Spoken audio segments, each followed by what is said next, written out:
എൻ്റെ കൂട്ടുകാരെ അങ്ങനെ ഞങ്ങൾ മനാങ് എത്തി. ഇതിപ്പോൾ എൻ്റെ 7ാമത്തെ ദിവസമാണ്. 6 ദിവസത്തെ ട്രക്കിംഗ് ശേഷം 7ാമത്തെ ദിവസം റെസ്റ്റ് എടുക്കാൻ വേണ്ടി തീരുമാനിച്ചു. അപ്പോൾ ഞാൻ മനാങ് ഒരു റൂം സെറ്റ് ചെയ്യുന്നല്ലേ.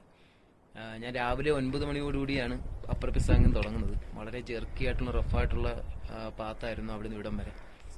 ഗ്യാരു, നവാൽ, ബാക്ര എന്നുള്ള വില്ലേജൊക്കെ ക്രോസ് ചെയ്തിട്ടാണ് ഞാൻ മനാങ് എത്തുന്നത്. ഏകദേശം വൈകുന്നേരം 5 മണിയോടുകൂടി എത്തി.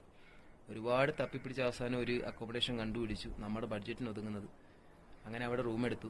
വളരെ കുഞ്ഞു റൂമാണ്, ഭയങ്കര വലിയ ഫെസിലിറ്റീസോ കാര്യങ്ങളൊന്നുമില്ല. ഒരു കോമൺ ടോയ്ലറ്റ് ആണുള്ളത്. പിന്നെ ഇവിടുന്ന് തന്നെ ആഹാരവും പറഞ്ഞു. രാത്രി ദാൽബട്ട് കഴിച്ചു, രാവിലെ ഒരു സൂപ്പ് കഴിച്ചു. അപ്പോൾ ഇന്നത്തെ ദിവസം റെസ്റ്റാണ്. റിലാക്സ് ആയിട്ട് കുറച്ച് വെയിലൊക്കെ കൊണ്ട് ഇവിടുത്തെ വ്യൂ ഒക്കെ ആസ്വദിച്ച് ഇവിടുത്തെ മൗണ്ടൻസ് ഒക്കെ കണ്ടിങ്ങനെ ഇരിക്കുകയാണ്. അല്ലേ, ഞാൻ ഏകദേശം 10 മണി വരെ കിടന്ന് ഉറങ്ങി കേട്ടോ, സുഖമായിട്ട്. 10 മണിയായപ്പോഴാണ് ഉണർന്നത്. ഞാൻ ഇപ്പോൾ എണീറ്റ് പുറത്ത് വന്ന് ഇവിടുത്തെ വ്യൂ നോക്കുമ്പോഴാണ് സത്യം പറഞ്ഞാൽ ഞാൻ ഷോക്കായിപ്പോയി. ഞാൻ ആ വ്യൂ നിങ്ങളൊന്ന് കാണിക്കാം.